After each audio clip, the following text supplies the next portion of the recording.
தேவனே, உங்களுடைய ஆவியை எங்கள் மத்தியிலே நீர் அனுப்பி உடைய வார்த்தையின் மூலமாக எங்களை உடைங்க, எங்களை உருவாக்குங்க, என்னை மறைத்துக் கொள்ளுங்க. ஆவியானவர் பேசுவீராக. இயேசுவின் நல்ல நாமத்தினாலே வேண்டிக் கொள்கிறேன் பிதாவே, ஆமென். இந்த நாளுக்காக எடுத்துக்கொண்ட அருளுரை பகுதி 2 கொரிந்தியர் 4வது அதிகாரம் 7ஆம் வசனத்திலிருந்து 11ஆம் வசனங்கள் முடிய 2 கொரிந்தியர் 4வது அதிகாரம் 7லிருந்து 11 வசனங்கள். அந்த 11வது வசனம் வரைக்கும் 4வது அதிகாரத்துல 7வது வசனத்திலிருந்து 11வது வசனம் வரைக்கும் ரொம்ப அழகாக எழுதியிருக்கிறது.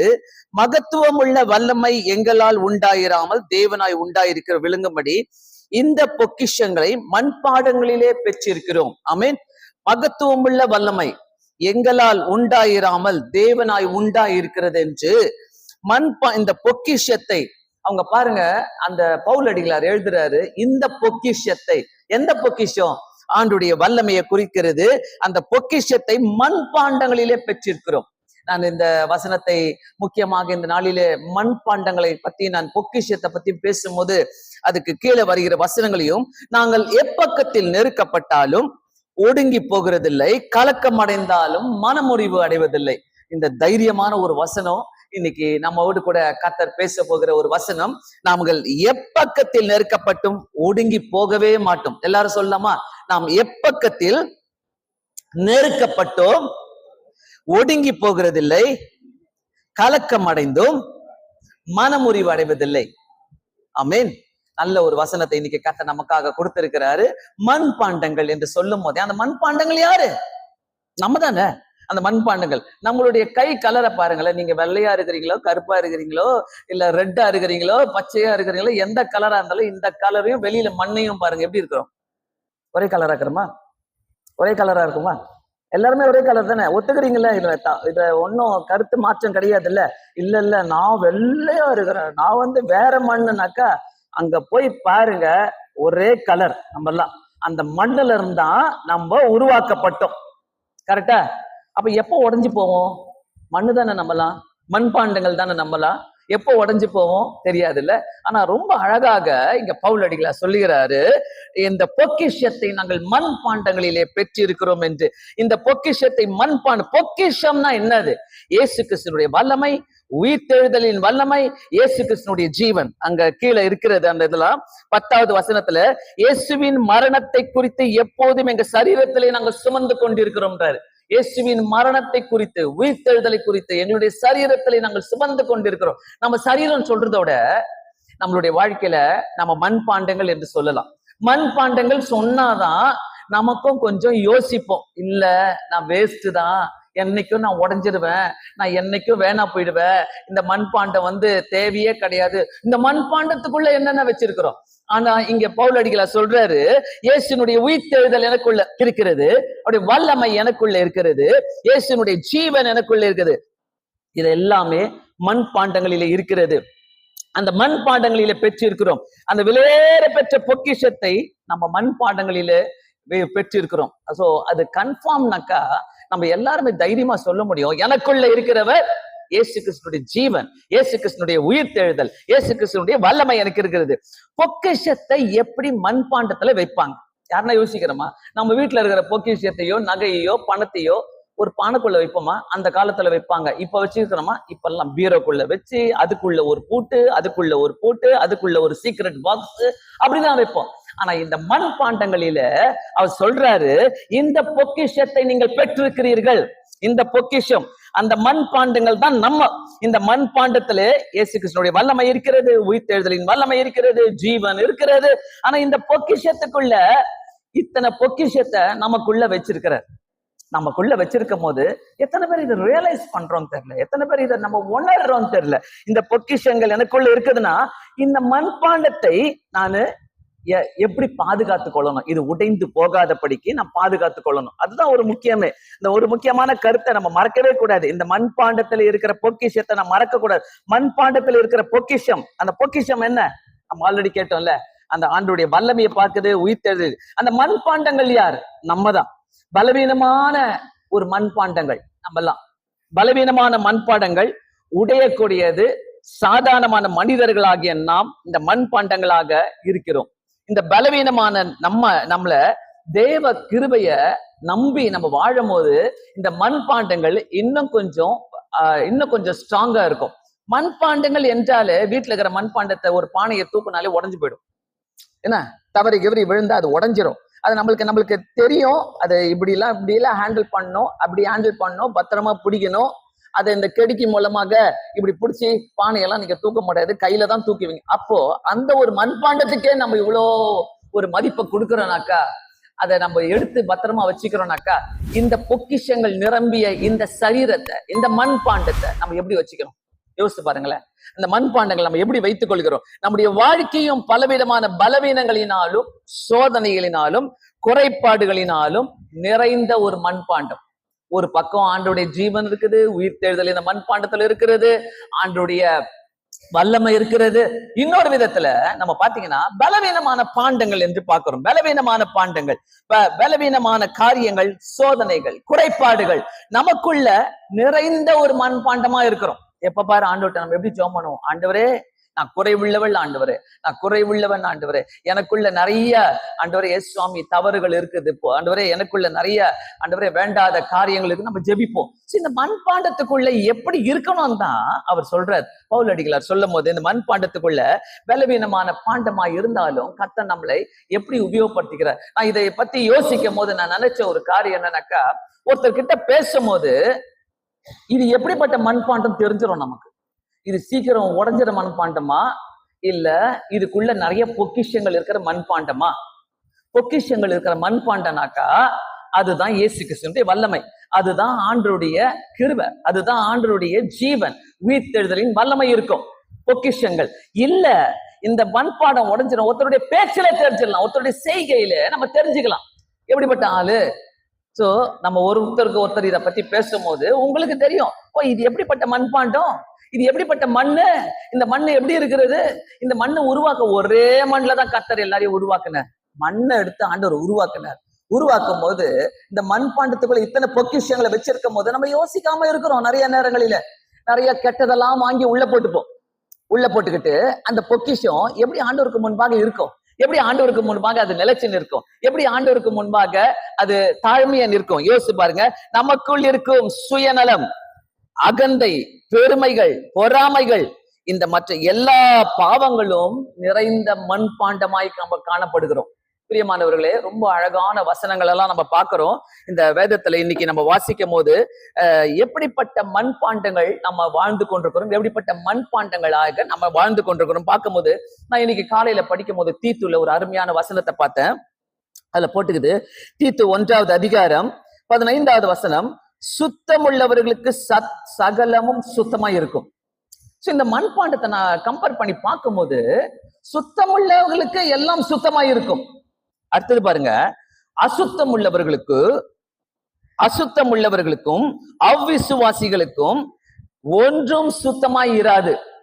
அவ்விசுவாசி யாரு, சுத்தம் இல்லாதவங்க யாரு, சுத்தம் இருக்கிறவர்கள் யாரு? நம்மள நிறைய நேரத்துல நினைச்சுப்போம், நான் சர்ச்சுக்கு போயிடுறேன், நான் பைபிளை வாசிக்கிறேன், நான் போயிட்டு ஜபம் பண்ணிடுவேன், சர்ச்சில் உட்கார்ந்துட்டு வந்துடுவேன், நான் சுத்தமா இருக்கிறேன். இந்த மண்பாண்டத்துக்குள்ள என்னென்ன சுயநலங்கள் இருக்கிறது, இந்த மண்பாண்டத்துக்குள்ள என்னென்ன பலவீனங்கள் இருக்கிறது, இந்த மண்பாண்டத்துக்குள்ள என்னென்ன பொறாமைகள் இருக்கிறது, இந்த மண்பாண்டத்துக்குள்ள என்னென்ன பெருமைகள் இருக்குது, அகந்தைகள் இருக்குது. கொஞ்சம் யோசிச்சு பாப்பாமா, கொஞ்சம் யோசிச்சு பார்க்கலாமா?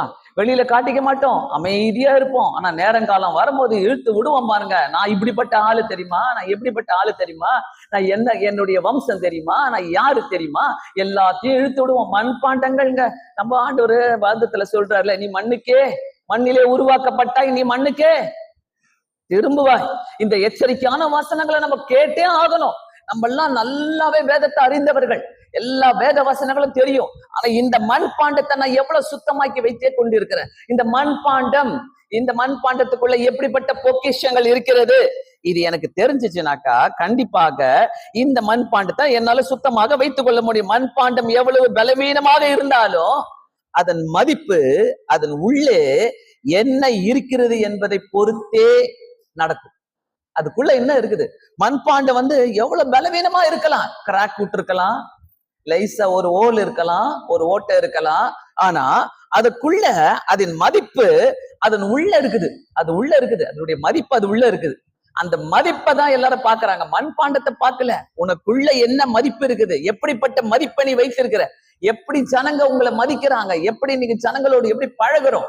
இந்த மண்பாண்டத்துக்குள்ள சுத்தமா இருக்கிறோம்னாக்கா, சுத்தமுள்ள இறுதிய சுத்தமுள்ளவர்களுக்கு சகலம் சுத்தமாய் நடக்கும். அசுத்தம் உள்ளவர்களுக்கு அவிசுவாசிகளுக்கும் ஒன்றும் சுத்தமாயிராது.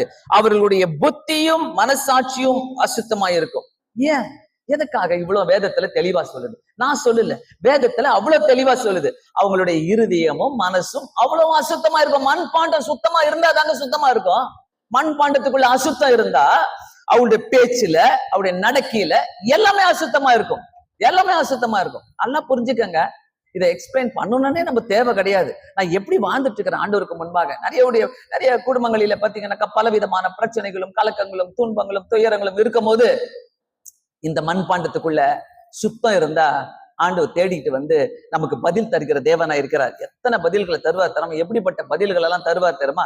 நான் இந்த ஜெபிக்கலாம் வாங்க, இந்த சேனல் மூலமாக நிறைய சாட்சிகளை நாங்க கேட்போம். ஜெபிக்கும் போது அதுல ஒருத்தவங்க கணவனை விட்டு பிரிஞ்சு இருந்தாங்க. அப்ப சொன்னாங்க, எனக்காக ஜெபம் பண்ணிக்கமா. ஒரு இந்து குடும்பத்தை சேர்ந்தவங்க அவங்க. எனக்காக ஜெபம் பண்ணிக்கங்கம்மா, எங்க கணவரும் நானும் பிரிஞ்சு கிடக்குறோம், எங்க வீட்டுல ஒன்னா சேர்க்க மாட்டாங்க, அவங்க வீட்டுல அவரை பிடிச்சு வச்சிருக்கிறாங்க, அவங்க அக்காங்க தங்கச்சிங்களாம் அவங்களுக்கு சொல்லி கொடுக்குறாங்க, போவாதீங்க வாழாதீங்க அப்படின்னு சொல்லிட்டு. இந்த அம்மா என்ன, இவங்க அம்மா அப்பா சொல்றாங்க, அவனே வந்து உன்னை கூப்பிட்டுட்டு போனா நீ போ, இல்லைன்னா போவாத அப்படின்னு சொல்லி கொடுக்குறாங்க. நான் சொன்னேன், இவரு இதுல ஈகோ எல்லாம் பார்க்காதீங்க, இந்த மண்பாண்டத்துக்குள்ள ஈகோ இருக்கக்கூடாது. நான் சொன்னேன், நீ போ, ஜெபம் பண்ணிட்டு நீ போ, இயேசுவை நம்புறியா, உனக்கு உன் குடும்பம் முக்கியம், உன் புருஷன் முக்கியம், உன்னுடைய வீடு முக்கியம், உன் பிள்ளைங்க முக்கியம், அதனால நீ போ, நீயே பேசு, நீயே போன் பண்ணு, நீயே சொல்லு. அந்த அம்மா உண்மையாவே அதை செஞ்சுது. அன்னைக்கே அந்த அம்மா போன் பண்ணி பேசி, வாங்க நம்ம ஒன்னா வாழலான்னு கூப்பிட்ட உடனே அடுத்த வாரமே எனக்கு போன் வருது, அம்மா வீடு பார்த்துட்டோம், ஒரு ஜெபம் பண்ணிடுங்க நீங்க, நாங்க ஒன்னா போய் வாழ போறோம் அப்படின்னு சொல்லும்போது ரொம்ப சந்தோஷமா இருந்தது. கர்த்தர் பாருங்க, மண்பாண்டத்தை சுத்தமா ஆக்கும் போது எல்லா காரியங்களும் நமக்கு சுத்தமாக்கி தருவார். ஈகோ வச்சுக்கிட்டு இருந்தா, நான் சொல்லுவேன், பெரியவங்க அப்படித்தான் சொல்லி தருவாங்க சில நேரத்துல, போவாத, வாழாத, இருக்காத, நீ எதுக்கு போற, நீ முன்னாடி போவாத, அவங்களே வந்து கூப்பிட்டுட்டோம், எல்லாம் இதெல்லாம் அசுத்தமான காரியங்கள். நம்ம நினைச்சுக்கிறோம் போய் பேசினா திருடனா மட்டும்தான் அசுத்தமான காரியங்கள் என்று. இல்ல, கண்டிப்பா கிடையாது. சுத்தமுள்ளவர்களுக்கு சகலமும் சுத்தமாயிருக்கும். ஆமென். சுத்தமுள்ளவர்களுக்கு சகலமும் சுத்தமாயிருக்கும். நீங்க சுத்தமா வச்சு பாருங்க இருதயத்தை. சிலரெல்லாம் பாத்தீங்கன்னா கெட்ட மனசு இருக்கும். ஒருத்தரை பத்தி கெட்டதா நினைக்கிறது, கெட்டதா பேசுறது, கெட்டதாவே யோசிக்கிறது. அவங்க மைண்ட்ல நெகட்டிவே போயிட்டு இருக்கும். Negative thinking, negative thoughts, negative, எல்லாமே நெகட்டிவ். அவங்க என்ன ட்ரெஸ் பண்ணாலும் நெகட்டிவ், அவங்க பேசினாலும் நெகட்டிவ், அவங்க என்ன செஞ்சாலும் நெகட்டிவ் தான். சோ இந்த மாதிரி இருதயங்களை எல்லாம் நம்ம வச்சுட்டு இருக்கும் போது எப்படி நம்ம சுத்தமா இருக்க முடியும்? நம்மளுக்குள்ள இருக்கிற பொக்கிஷங்களை எப்படி பாதுகாக்க முடியும்? நமக்குள்ள இருக்கிற பொக்கிஷம் ஆண்டவருடைய வல்லமை, ஆவியானுடைய வல்லமை, நமக்குள்ள இருக்கிற பொக்கிஷங்கள், உயிர்த்தெழுதலின் வல்லமை. இந்த வல்லமை நமக்குள்ள இருக்கும் போது நான் ஏன் எதுக்கு ஏன் மண்பாண்டத்தை நான் சுத்தமா வச்சுக்கிறேங்க? ஆண்டவர் என்ன பார்த்துட்டு இருக்கிறாரு. அதுக்கப்புறம் பாருங்க, 16வது வசனம் எனக்கு ரொம்ப பிடிச்சது. அவர்கள் தேவனை அறிந்திருக்கிறோம் என்று அறிக்கை பண்ணுகிறார்கள், கிரியையினாலோ அவரை மறுதளிக்கிறார்கள். அவர்கள் அருவருக்கப்படத்தக்கவர்களும் கீழ்ப்படியாதவர்களும் எந்த கிரியைக்கும் ஆகாதவர்களுமாயிருக்கிறார்கள். அவர்கள் தேவனை அறிந்தும் அவர்கள் தேவனை அறிந்திருக்கிறோம் என்று அறிக்கை பண்ணுகிறார்கள். எல்லாருமே நம்ம அறிக்கை பண்றோம்ல, ஆண்டவராகிய இயேசு கிறிஸ்து தான் உயிர் தெழுந்த தேவன், அவருடைய வல்லமை இருக்கிறது, அவருடைய ஜீவன் இருக்கிறது, எல்லாமே நம்ம அறிக்கை பண்ணுகிறோம். ஆனா அவர்களுடைய கிரியைகளினாலே அவரை மறுதளிக்கிறார்கள். அவர்கள் அருவருக்கப்படத்தக்கவர்களும் கீழ்ப்படியாதவர்களும் எந்த கிரியைகளுக்கும் ஆகாதவர்களுமாய் இருக்கிறார்கள். இந்த வசனத்தை படிச்சு நான் பாக்குறேன். என்ன ஆண்டவரே, எப்படிப்பட்டலாம் மனுஷர்கள் வாழ்ந்து கொண்டிருக்கிறாங்க. ஆலயத்துக்கு வரோம்னு சொல்றோம், ஆனா ஆலயத்துல நம்ம என்னென்னலாம் பண்றோம்ல, ஆண்டவருக்கு விரோதமான காரியங்களை நம்ம செய்யறோம்ல. இப்பதான் நம்ம தமிழ்நாட்டு எலெக்ஷன் முடிஞ்சது. என்ன ரொம்ப எல்லாருமே யாரா அடுத்த சீஃப் மினிஸ்டர் வரப்போறாங்கன்ட்டு பரபரப்பா பார்த்துட்டு இருந்தோம். என்ன யார் வரப்போறா, என்ன பண்றாங்க. ஆனா சில சுத்தங்கள் எல்லாம் நடக்கும் போது அநேகர் வரவேற்கிறாங்க. பரவாயில்ல, எப்படிப்பட்ட சுத்தங்கள் நடந்து கொண்டிருக்கிறது.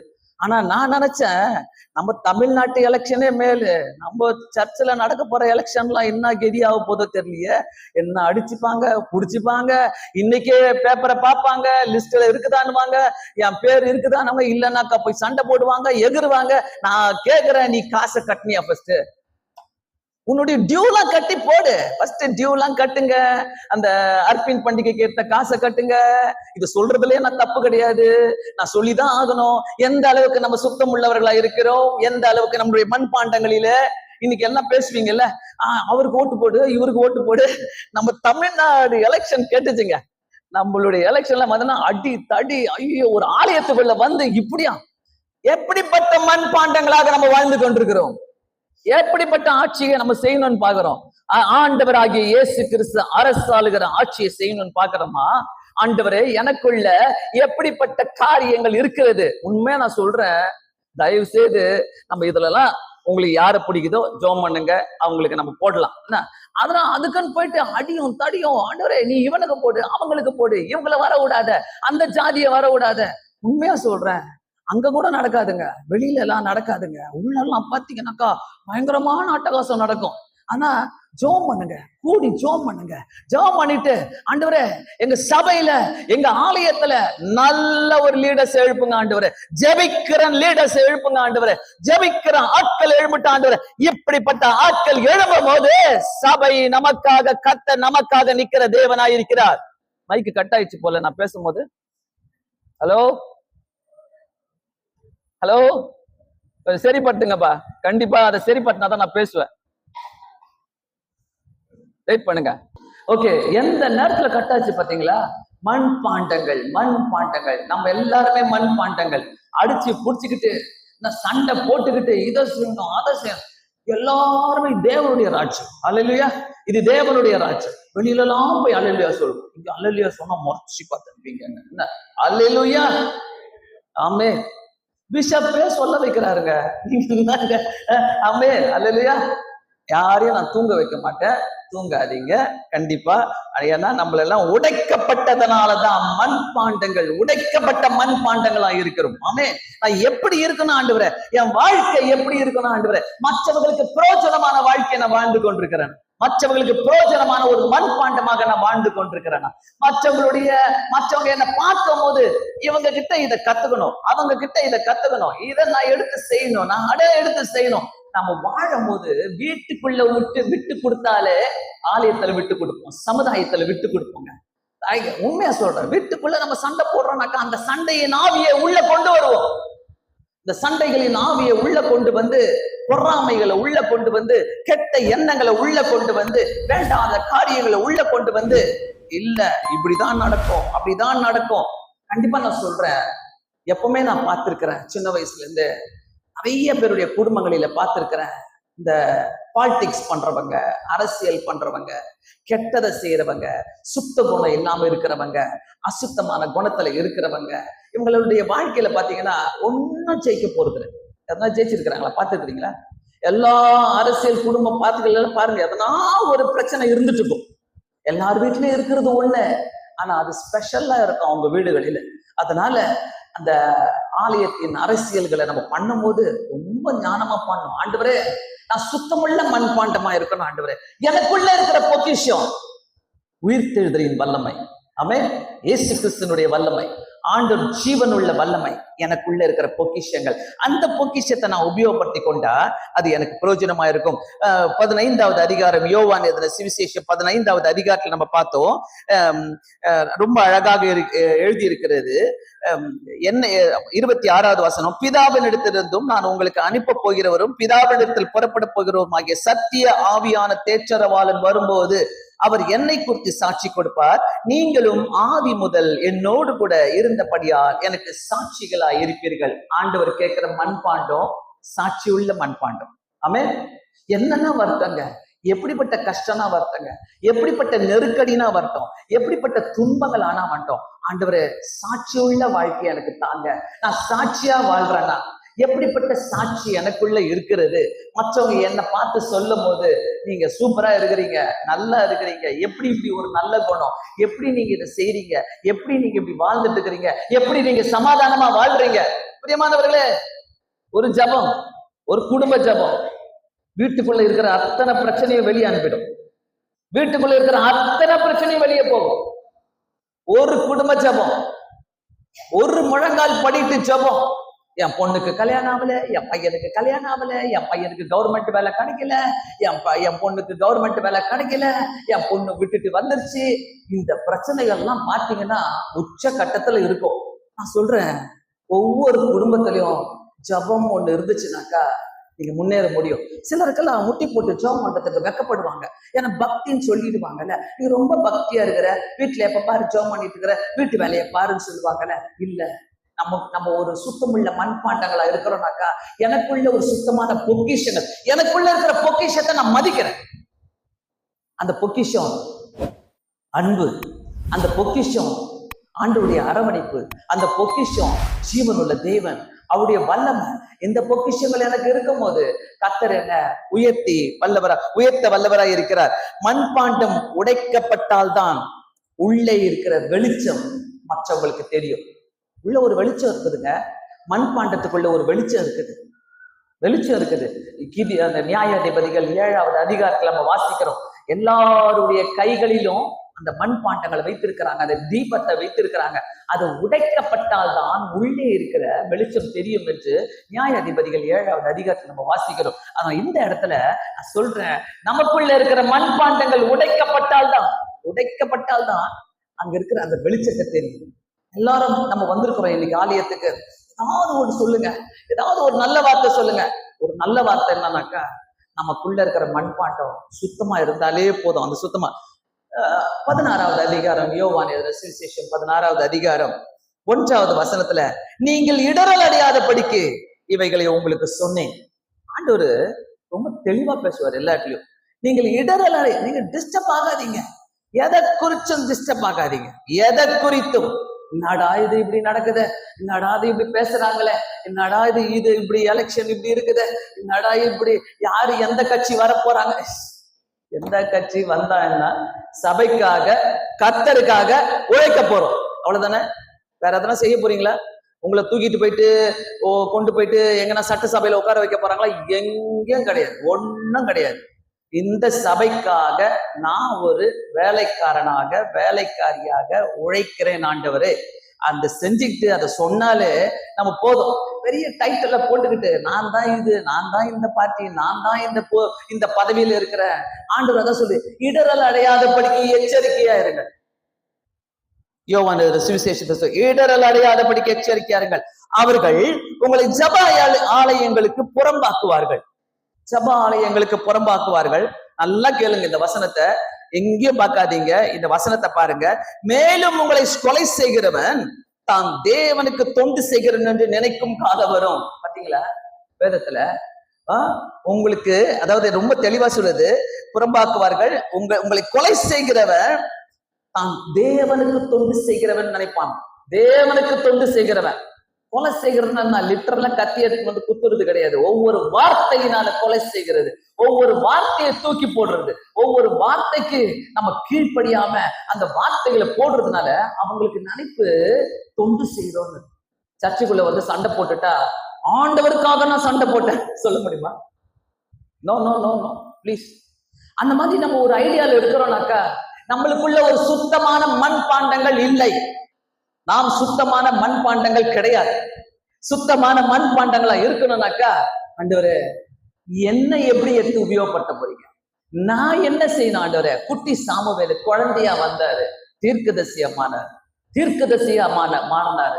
சோ இந்த ஆலயத்துக்குள்ள நம்ம வரோம்னாக்கா, ஆண்டவரே என் பொறுப்பு ஆண்டவரே, என்னுடைய ஆலயம் ஆண்டவரே, நான் என்ன செய்யணும்? நான் இடரல் அடையாதபடிக்கு எச்சரிக்கையா இருங்கள்ன்றார். அந்த இடத்துல இடரல் அடையாதபடிக்கு எச்சரிக்கையா இருங்கள். அதே மாதிரி 3வது வசனம், அவர்கள் பிதாவையும் என்னையும் அறியாதபடியினால் இவைகளை உங்களுக்கு செய்வார்கள்.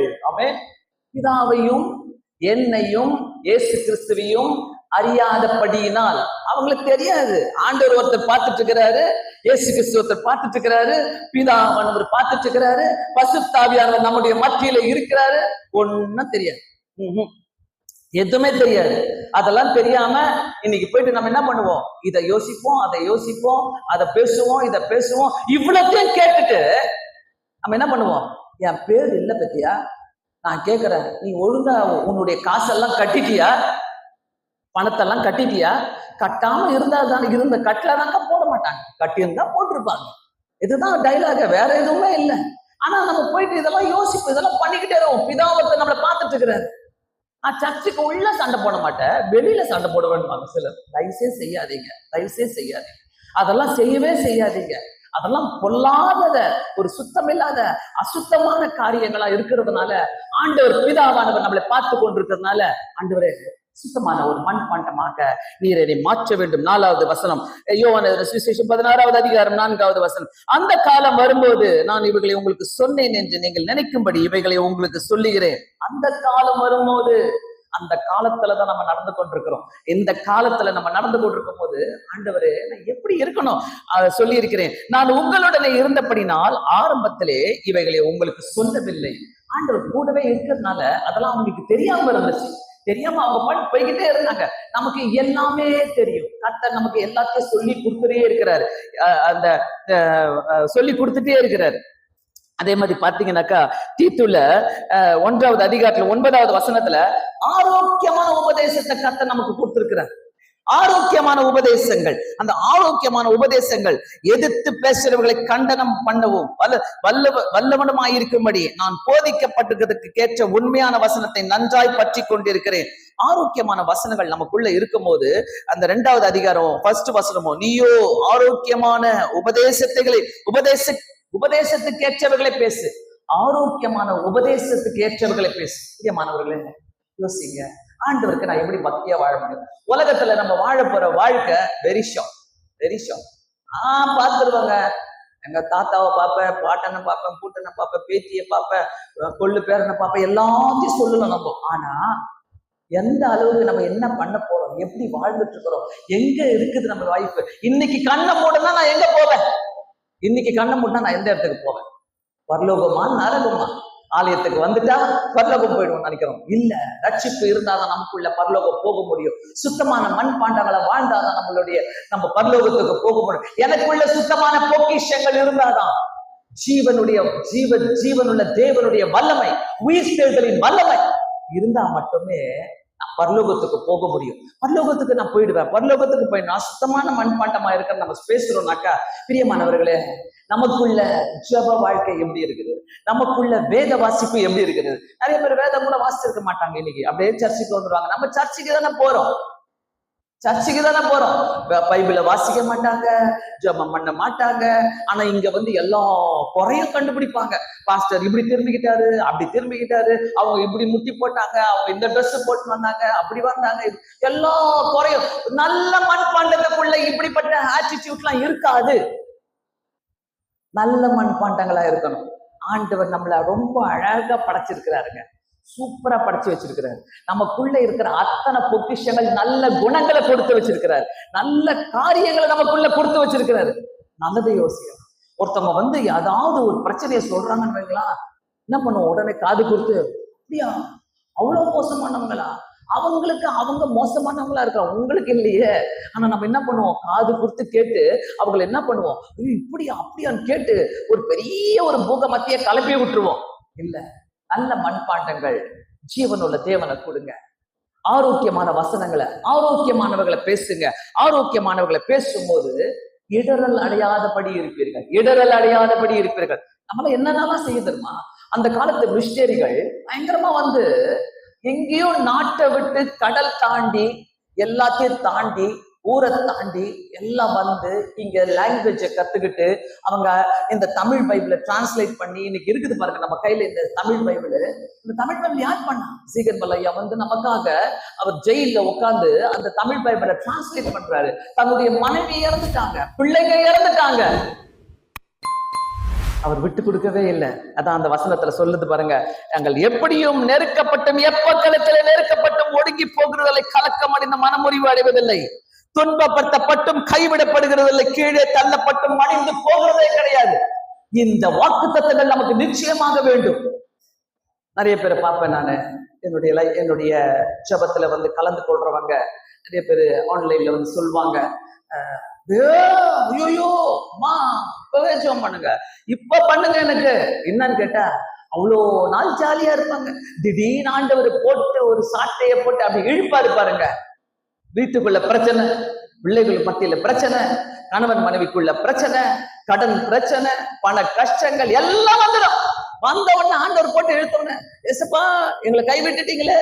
அவர் கைவிடல, நீ கைவிட்டு போன பத்தியா, நீ கைவிட்டுட்டு தூரமா போனீங்களே பாத்தீங்களா, அதுதான் ஆண்டவரை விட்டு தூர போகவே கூடாது, தூர போகவே கூடாது. இன்னமும் அதே சீரியல், இன்னமும் அதே சினிமா, இன்னமும் அதே பாட்டு, இன்னமும் அந்த பழைய காலத்து பாட்டை கேட்டாதான் நல்லா இருக்குது. ஹலோ, இந்த மண்பாண்டமா, இந்த மண்பாண்டத்துக்குள்ள பொக்கிஷம் ஆண்டுடைய ஜீவன் இருக்குமா, ஆண்டுடைய வல்லமை இருக்குமா, ஆண்டுடைய உயிர்த்தெழுதலின் வல்லமை இருக்குமா இந்த மண்பாண்டத்துக்குள்ள? கேட்டு பாருங்களேன், உங்க மனசாட்சியை தொட்டு கேட்டு பாருங்களேன். இன்னைக்கு காலையில கத்தாவே நான் எப்படி இருக்கிறேன், ஆனா வீட்டுல எல்லா வேலையும் செய்வேன், எல்லாத்தையும் செஞ்சுட்டு டைம் பார்த்துக்கிட்டே இருப்பேன். ஓடி போய் முட்டி போட்டுருவேன், ஓடி போய் முட்டி போட்டுட்டு ஜெபம் பண்ணிட்டு வருவேன். ஆண்டவரே பேசாதாங்க, நம்ம வீட்டுல இருக்கிற பிரச்சனை எல்லாம் வெளியே போக்குங்க, உள்ள கூட வராதுங்க, பயந்துகிட்டு உள்ளவே வராது. யோசிக்கலாமா, ஆண்டவரே நான் எப்படிப்பட்ட மண்பாண்டமா இருக்கிறேன். நம்ம பேசுற வார்த்தையில கூட ஒரு மரியாதை இருக்கும், ஒரு மதிப்பு இருக்குது. அந்த மண்பாண்டத்துக்கு ஒரு மதிப்பு இருக்குதுங்க, அதுக்குள்ள இருக்கிற வெளிச்சத்துக்கு ஒரு மதிப்பு இருக்குது. என்னை யாரோ தேடிட்டு வந்து கேட்கிறாங்க, மதிக்கிறாங்கனாக்கா இந்த மண்பாண்டத்துக்குள்ள ஆண்டோடைய பொக்கிஷம் இருக்குது. சொல்றேன், இந்த உலகத்துல நம்ம பிறந்திருக்கிறோம்னாக்கா ஒண்ணுமே கொண்டு போவதில்லை, ஒண்ணுமே கொண்டு வந்ததில்லை, வெறுமையாதான் போக போறோம். உழுந்து உழுந்து உழுந்து அதை சாதிக்கணும், இதை சாதிக்கணும், இதை சம்பாதிக்கணும், அப்படி சம்பாதிக்கணும், அவங்களை முன்னேற்ற கூடாது, இவங்களை முன்னேற்ற கூடாது, இவங்க வரக்கூடாது, அவங்க வரக்கூடாது, நான் தான் வரணும், என் குடும்பம் தான் வரணும். பிரியமானவர்களே, ஆண்டவராகிய இயேசு கிறிஸ்து நம்மள எல்லாரையும் பார்த்துட்டு இருக்கிறார். ஆண்டவராகிய இயேசு கிறிஸ்து நம்ம எல்லாரையும் பார்த்துட்டு இருக்கிறார். ரொம்ப மன கஷ்டத்தோடு உட்கார்ந்து இருக்கிறீங்களா, ரொம்ப வேதனையோடு இருக்கிறீங்களா, ஆண்டவரே என் பிரச்சனைகளுக்கு எல்லாம் என்ன பதில்னா இந்த மண் பாண்டத்தை சுத்தமா வைங்க. இந்த மண்பாண்டம் சுத்தமா இருந்தாலே கர்த்தர் அத்தனை காரியங்களை நமக்கு செஞ்சு கொடுப்பாரு, அத்தனை காரியங்கள் செஞ்சு கொடுப்பாரு. எங்க அம்மா அப்பா ரொம்ப அருமையான ஒரு ஊழியக்காரங்க, ஜெபிக்கிறவங்க, சென்ட்ரல் கவர்மெண்ட்ல வேலை செஞ்சுக்கிட்டு ஊழியத்தை செஞ்சவங்க. 4 பேரையும் பாத்தீங்கன்னாக்கா அவ்வளோ ஒரு அருமையா வளர்த்துக்கிறாங்க. நாங்க பைபிள் காலேஜ் படிச்சிருந்தாலும் அவங்க கொடுத்த ட்ரைனிங் தான் இன்னைக்கு எங்களை வளர்த்து வச்சு எங்களை காட்டுது மற்றவங்களுக்கு. இது சரியான ஒரு மண்பாண்டம், இது தேவையுள்ள மண்பாண்டம் சொல்லி உலகத்துக்கு காட்டுது. எப்படி வளர்க்குறீங்க இன்னைக்கு அம்மா அப்பா? இன்னைக்கு பயப்படுறாங்க, அம்மா அப்பா எல்லாம் பிள்ளைகளுக்கு பயப்படுறாங்க. அன்னைக்கெல்லாம் நாங்க எங்க பெற்றோர்களுக்கு பயப்படுவோம், எங்க அம்மா அப்பாவுக்கு பயப்படுவோம். இன்னைக்கு பெற்றோர்கள் அம்மா அப்பாவுக்கு பிள்ளைகளுக்கு பயப்படுறாங்க. ஐயோ எங்கன்னா இப்ப எதனா பண்ணிக்க போறாங்க, அவங்க உடனே காட்டுவோம், உடனே சொல்லிட்டோம் ஒரு வார்த்தை, நான் செத்துருவேன், அவ்வளவுதான். அம்மா பயப்படும், அப்பா பயப்படும், அப்பா ஓடுவாங்க, பின்னாடி ஓடுவாங்க. என்ன கேட்கறது கொடுத்துருங்க, அது என்ன கேட்கறது செஞ்சிருங்க, அது என்ன பண்ணுதோ இல்ல, யாருக்கு நஷ்டம்? நீ செத்து போனா யாருக்கு நஷ்டம்? அம்மா அப்பா என்ன 1 மாசம் அழுவாங்க, 2 மாசம் அழுவாங்க, நாளைக்கு போயிட்டு அவங்க என்ன பண்ணுவாங்க, போயிடுச்சு, நீ நரகத்துல போய் அவசரப்படுவிய நித்திய காலமாக. சோ இன்னைக்கு பாத்தீங்கன்னா உலகம் எங்கேயோ போயிட்டு இருக்குதுங்க, எப்படியோ போயிட்டு இருக்குது. இன்னைக்கு அவங்க கையில இருந்து செல்போனை பிடுங்களேன், செல்போன் எடுங்களேன், எடுக்க முடியாது. செல்போன் இல்லாம டாய்லெட்டுக்கு போனா கூட அவங்க செல்போன் கூட தான் போவாங்க, செல்போனு கூட தான் உட்காருவாங்க, செல்போன்ல தான் வாழ்ந்துட்டு இருக்கிறாங்க. செல்போன் அவங்க கையில இருக்கிறதுனால உலகமே அவங்க கையில இருக்குது. சோ பிரியமானவர்களே, எப்படிப்பட்ட மண்பாண்டங்களாக நம்ம வாழ்ந்து கொண்டிருக்கிறோம். எனக்குள்ள இருக்கிற பொக்கிஷம், எனக்குள்ள இருக்கிற, நான் எப்பவுமே சொல்லுவேன், உன் செல்போன் உன்னை டாமினேட் பண்ணக்கூடாது, நீ உன் செல்போனை டாமினேட் பண்ண. அப்பதான் நம்ம கருத்தாய் வாழ முடியும், நம்ம ஜபத்தோடு வாழ முடியும். எத்தனை குடும்பத்துல ஜபங்கள் செய்றீங்க, எத்தனை குடும்பத்துல கண்டிப்பா ஃபேமிலி பிரேயர் நடக்குது. எங்க அப்பா எல்லாம் பாத்தீங்கன்னாக்கா காலையில கண்டிப்பா ஆபீஸ், அப்பா 8 மணிக்கு போறாங்கன்னாக்கா வீட்டுக்குள்ள 6 மணிக்கெல்லாம் குடும்ப ஜபம். எல்லாரும் உட்காந்து ஒரு பாட்டை பாடி ஒரு அதிகாரத்தை வாசித்து அதுக்கப்புறம் தான் நாங்க ஸ்கூலுக்கு போவோம், அதுக்கப்புறம் தான் நாங்க அவங்க வேலைக்கு போவாங்க 2 பேருமே. நைட்ல பாத்தீங்கன்னா 10 மணி ஆனா கூட குடும்ப ஜபம். குடும்ப ஜபம் இல்லாத வீடு கூரை இல்லாத வீடு. எச்சரிக்கை, குடும்ப ஜபம் பண்ணுங்க. மனைவிமார்களே எல்லாம் மறந்துடுவாங்க, நீங்க கூப்பிட்டு எல்லாரையும் உட்கார வைங்க, எல்லாரும் கூப்பிட்டு உட்கார வைங்க, உட்காரணும், கண்டிஷன் போடுங்க. சாப்பிடும் போது மட்டும் ஏய் சாப்பிடுவா, என்ன பண்ற, சாப்பிடவா, விட்டாக்க எல்லாரும் ஒன்னா உட்காந்து சாப்பிடலாம், ஒன்னா உட்காந்து சினிமாக்கு போகலாம், ஒன்னா நம்ம எல்லாமே ஒன்னா உபவாச ஜெபம் பண்ணுங்க, ஒன்னா ஃபேமிலி பிரேயர் பண்ணுங்க. நல்ல மண்பாண்டங்களாக வாழ்ந்து பாருங்க. இந்த உலகத்துல உங்க வீட்டுக்குள்ள வச்சன பிரச்சனை கூட ஓடி போகும், உங்களை பார்த்துட்டு ஓடி போகும். கண்டிப்பா நான் சொல்றேன், ஜபமே பண்ண முடியல சிஸ்டர். நிறைய பேர் சொல்லுவாங்க, பாஸ்டர் ஜபமே பண்ண முடியல. அடிக்கடி ஜெபம் பண்ணுங்க, டெய்லி ஜெபம் பண்ணுங்க, தானியேலை போல 3 வேளை ஜெபம் பண்ணுங்க. இந்த வேதத்தை எடுத்து எத்தனை பேர் எத்தனை நாள் ஆச்சு? சட்டசபையிலுடைய அந்த அங்க உட்கார்ந்துட்டு இருந்தார்ல சபாநாய், என்ன அழகா டெஸ்ட் பண்ணி, எனக்கெல்லாம் மனசு சந்தோஷமா இருக்குது. அப்படியே இப்படிப்பட்ட ஒரு சட்டசபையில வந்து உட்கார்ந்து அவர் வசனத்தை சொல்ல, அவர் ஒரு சாட்சி சொன்னாரு. 50 பைபிள் தருவதற்கு அவரு கணக்கு போட்டாங்களாம், அவரும் அவங்க மனைவியும். சர்ச்சுக்கு வெளியில நின்று பார்த்தாராம், எத்தனை பேர் பைபிளோடு வராங்க, எத்தனை பேர் பைபிள் இல்லாம வராங்கன்னு சொல்லி பார்த்தாராம். பார்த்துட்டு அவர் கணக்கு போட்டாங்களா, ஏன் நீ பைபிள் இல்லாம வராங்க, அதனால 50 பைபிளை நான் வாங்கணும். ஆண்டவர்கிட்ட போய் ஜெபம் பண்ணாலும், ஆண்டவரே அந்த 50 பைபிளை கணக்கு போட்டு பார்த்தாங்க, 4000 ரூபாய் ஆகுது, 4000 சில்லற. அதனால கணக்கு போட்டு பார்த்து அந்த 50 பைபிளை வாங்கி போயிட்டு பஸ்ல ஏறி கொடுப்பாராம், ட்ரெயின்ல கொடுப்பாராம், ரோட்ல போறவங்களுக்கு கொடுப்பாராம், பைபிள் இல்லாதவங்களுக்கு கொடுப்பாராம். எத்தனை பேர் ஐயா நம்ம செஞ்சிருக்கிறோம்? நல்லா செஞ்சிருக்கிறேன். அவர் சொல்றாரு, ஃபர்ஸ்ட் 50 பைபிள் வாங்கின, அடுத்தது 100 பைபிள், அடுத்தது 1000 பைபிள், கணக்கே இல்லாம போச்சு. வீட்டுக்கு வெளியில ஒரு கியூவே நிக்கும். அவர் சொல்றாரு அடுத்த வார்த்தை, ஒவ்வொரு முறையும் நான் வாங்க முறை என் பிசினஸ கர்த்தர் ஆசீர்வதிச்சார். ஹல்லேலூயா, ஹல்லேலூயா. உன் பிசினஸ் ஆசீர்வதிக்கப்படணுமா? உன் குடும்பம் ஆசீர்வதிக்கப்படணுமா? உன்னுடைய வேலைகள் ஆசீர்வதிக்கப்படணுமா? உயர்வுகள் வேணுமா? கர்த்தருக்காக எதனா செய். ஆமென். கர்த்தருக்காக நான் எதனா செய்யணும், கர்த்தருக்காக நான் பேசணும், கர்த்தருக்காக நான் எதையாவது செய்து கொண்டே இருப்பேன். வீட்டுல இருக்கிற அத்தனை பிரச்சனையும் எனக்கெல்லாம் என் பாலிசி அதுதான். எங்க வேணா எவ்வளவு நேரம் கூப்பிட்டாலும் ஆண்டவரை பத்தி போய் பேசிக்கிட்டே இருப்பேன். ஆண்டவர்கிட்ட சொல்லிட்டேன், என்னெல்லாம் நீங்க சும்மாவே வைக்க கூடாது, வீட்டுல எல்லாம் சும்மா இருக்க மாட்டேன், பரபரப்பா இருப்பேன், ஊழியம் செஞ்சுக்கிட்டே இருப்பேன், ஊழியம் செய்யாத நாளே கிடையாது. அடுத்த நிமிஷம் சொல்லுவேன், ஆண்டவரே இந்த ஆசீர்வாதங்களை என்னோடு கூட இருக்கிறவங்களுக்கும் என் பிள்ளைகளுக்கும் நான் அனுப்பி வைக்கிறேன் ஆண்டவரே சொல்லுவேன். தயவு செய்து அது மாதிரி ஒரு சான்ஸ் கிடைச்சா சோகமா கவலையால உட்காராதீங்க. இந்த மண்பாண்டத்துக்குள்ள ஜீவனுள்ள தேவன் இருக்கிறாரு, வல்லமா இருக்குது. இந்த மண்பாண்டம் மற்றவங்களுக்கு பிரோஜனமா இருக்கணும். இன்னைக்கு வந்திருக்கிறீங்கல்ல, ஒரு முடிவெடுத்துட்டு போங்க. நல்ல ஒரு மண்பாண்டமா இருக்கணும், ஆண்டவருக்கு சேவை செய்கிற ஒரு மண்பாண்டமா இருக்கணும். இந்த மண்பாண்டத்துக்குள்ள இருக்கிற பொக்கிஷத்தை நான் மற்றவங்களுக்கு கொடுக்கணும். ஆண்டவரை நான் வந்து சண்டை போடக்கூடாது. ஆண்டவரை ஆலயத்துல சண்டையே போடாதீங்க தயவு செய்து. ஒரு முடிவெடுங்க எல்லாரும், நான் சண்டை போட மாட்டேன் ஆண்டவரை, யாருக்கு எதிர்த்து பேச மாட்டேன். யாரு வராங்களோ அவங்க தானே வருவாங்க. விஜயே வரக்கூடாதுன்னு நினைச்சவங்க நிறைய பேர். நான் விஜய்க்கெல்லாம் சப்போர்ட் கிடையாது, ஸ்டாலினுக்கும் சப்போர்ட் கிடையாது. ஆனா நான் சொல்றேன், கர்த்தர் யாரை உருவாக்கி வச்சுக்கிறாரோ அவங்களுக்கு தான் வருவாங்க. இங்க கர்த்தர் என்னென்ன உருவாக்கி வச்சுக்கிறாரோ நம்ம ஒரு நல்ல மண்பாண்டங்களாக இருந்து கர்த்தருடைய சித்தத்தின்படி செய்யும் போது கர்த்தர் எல்லாவற்றையும் மாற்றி கொடுக்க வல்லவராயிட்டு. அப்படியே கண்களை மூடி நாம் செபிக்கலாமா? ஆண்டவரே, இந்த உலகத்துல நான் வீணா வாழக்கூடாது, வேஸ்டா வாழக்கூடாது. சொல்லுங்க ஆண்டவர்கிட்ட, நான் வேஸ்டா இருக்கக்கூடாது. எத்தனை பேர் வேஸ்டா இருக்கிறோம்ல? சர்ச்சுக்குள்ள வந்து செல்போனை நோண்டிக்கின்னு ஆண்டவருடைய வார்த்தையை கேட்காம எங்கேயோ பார்த்துக்கிட்டு உட்காந்துக்கிட்டு கதையை பேசிக்கிட்டு நம்ம வேஸ்ட் பண்ணிட்டு இருக்கிறோம்ல.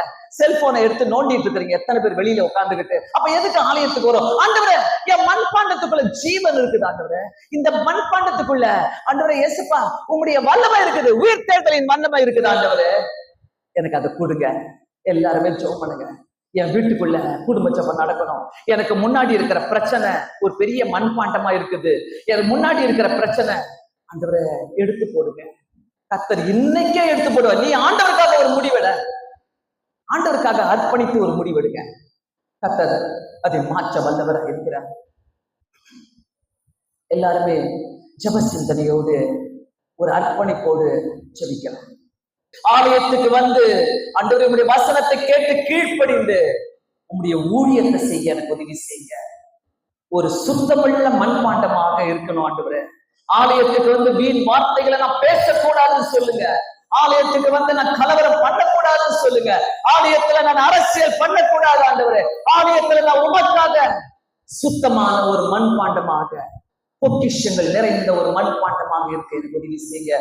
எங்களை அர்ப்பணிக்கிறோம். எல்லாரும் சொல்லுவோம், எங்களை அர்ப்பணிக்கிறோம். இயேசுவின் நாமத்தினாலே வேண்டிக் கொள்கிறேன் பிதாவே, ஆமென்.